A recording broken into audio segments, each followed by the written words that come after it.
पर जितनी भी मनुष्य आत्माएं हैं,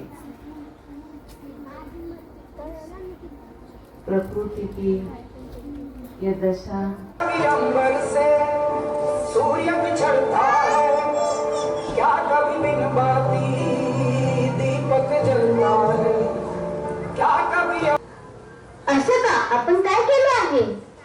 आपण आपल्या पर्यावरणाकडे खूप दिवसांपासून दुर्लक्ष करत आहोत.